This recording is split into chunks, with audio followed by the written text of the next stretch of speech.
Hello everybody! Welcome. Oh, this stool is so small. I'm sitting on the world's tiniest stool. It is about, I was just going to do it with one hand, this big. I have my usual cup of coffee in a tea mug because it's just how I roll. Don't know what's going on with this bit, I don't know. I was trying to do some sort of like, you know, funky updo. Got my choker on today. I actually have earrings in for once. My eyebrows are enormous.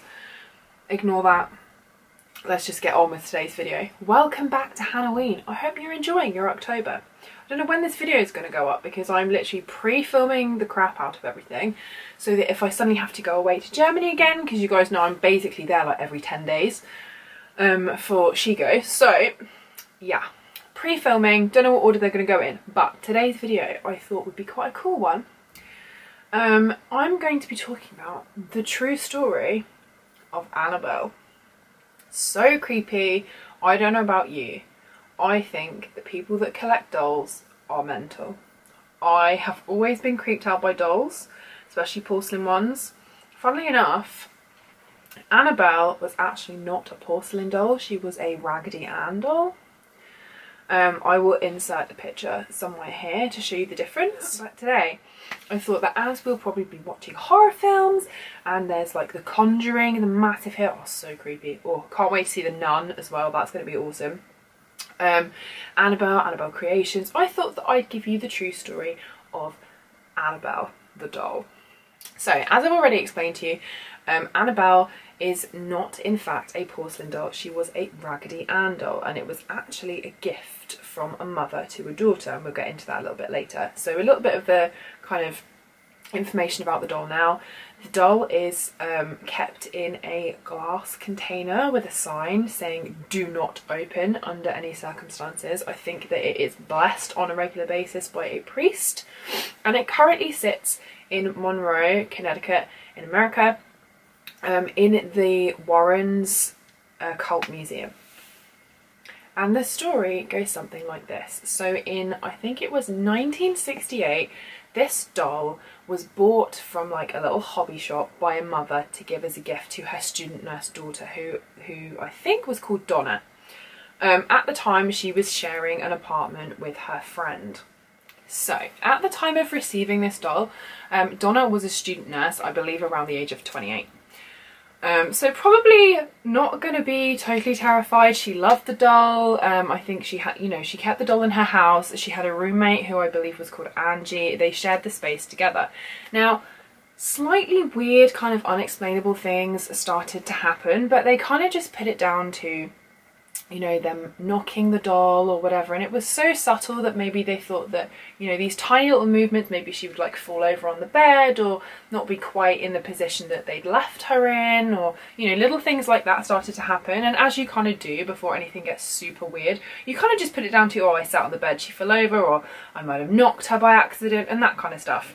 But eventually these things kind of started to escalate, and so not only would they not find her in the correct kind of position that she was left in, but they would begin to kind of find her in other rooms, and this stuff still kind of felt like a little bit benign, like it's kind of weird but not creepy enough. And then things stepped up.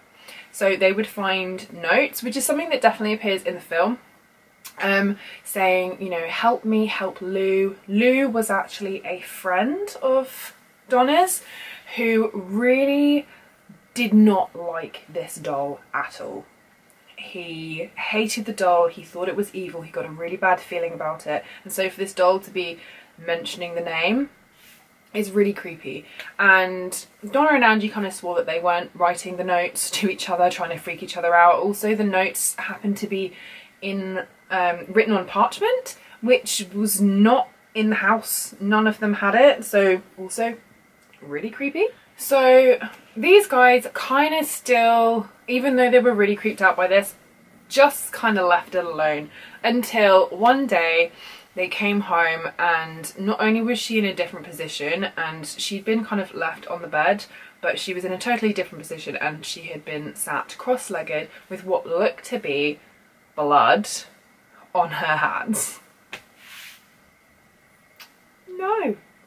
So there was no explanation for this blood, and it seemed to actually be coming from the doll. So the girls decided to get a medium in, and this medium kind of felt out the doll, didn't see anything kind of creepy with it, and explained to the girls that she felt like she was speaking to a little girl called Annabelle Higgins, who kind of just liked to play with the doll, felt really safe, had not had like a nice time growing up, you know, was kind of stuck in the like in between, you can't cross over, and just felt really safe with these two girls.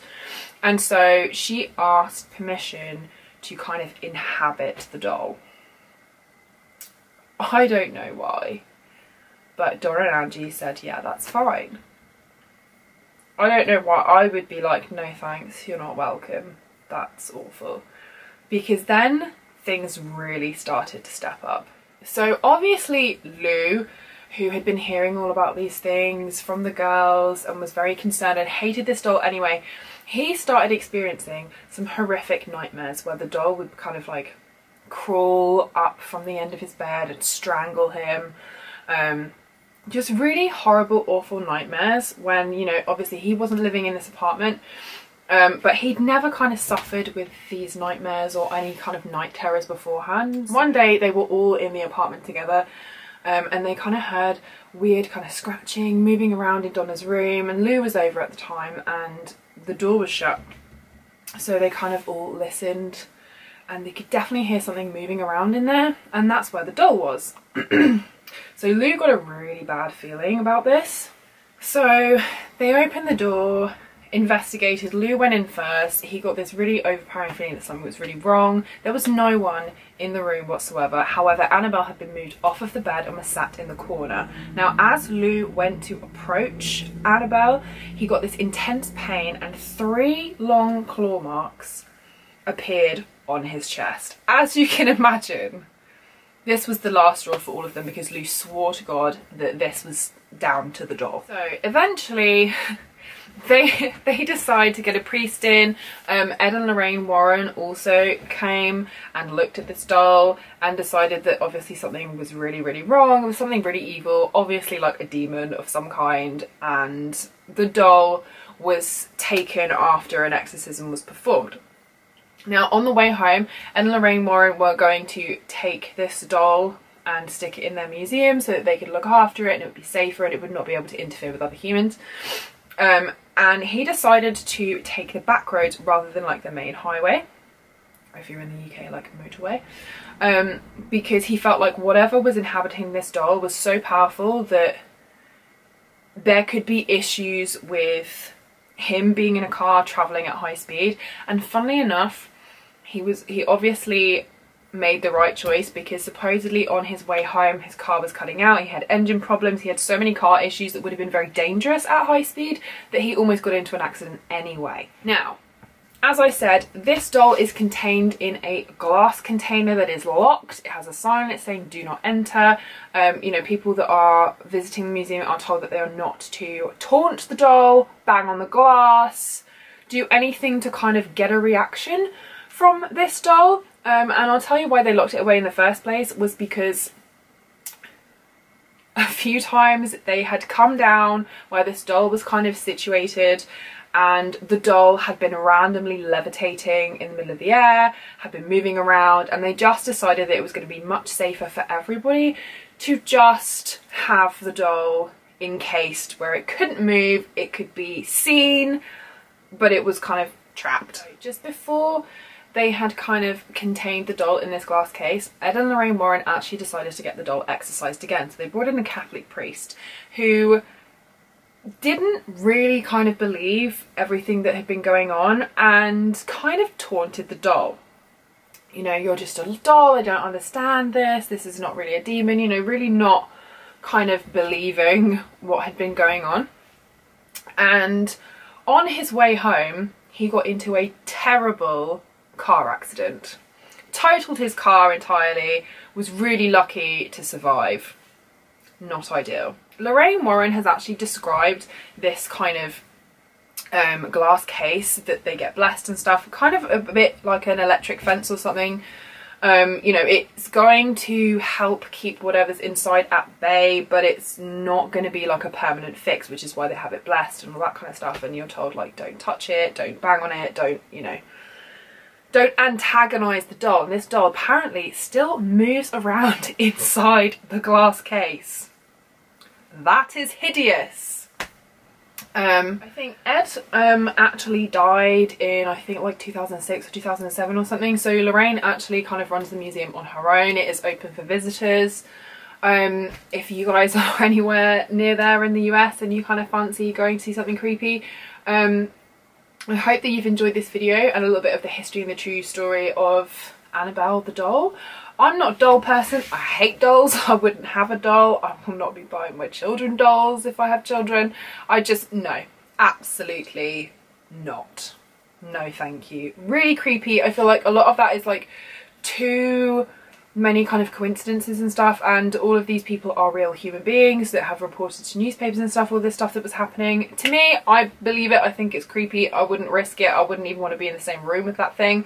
If you have a creepy story about a doll that you've been gifted, or you know other people that have had weird experience with dolls, doesn't matter if it's not a Raggedy Ann doll, if you've got like a teddy that moves around or whatever. Oh my god, my phone terrified me. This has happened to me twice. I'm going to put this on silent now. This is not good. Anyway, I hope that you've enjoyed this video. Leave me a comment down below, as I said, telling me if you've got any creepy stories regarding dolls, toys, anything that sort of has moved by itself or you've had weird experiences with. I hope that you're enjoying Halloween, and I will see you in the next one. Give this video a thumbs up if you enjoyed it, and don't forget to subscribe for more videos. See you next time. Bye. Just no. Oh my god. Oh. When you're telling a really creepy story and your phone goes off and your alarm is really loud, I'm going to show you that at the end of this video. That's going to go in the bloopers.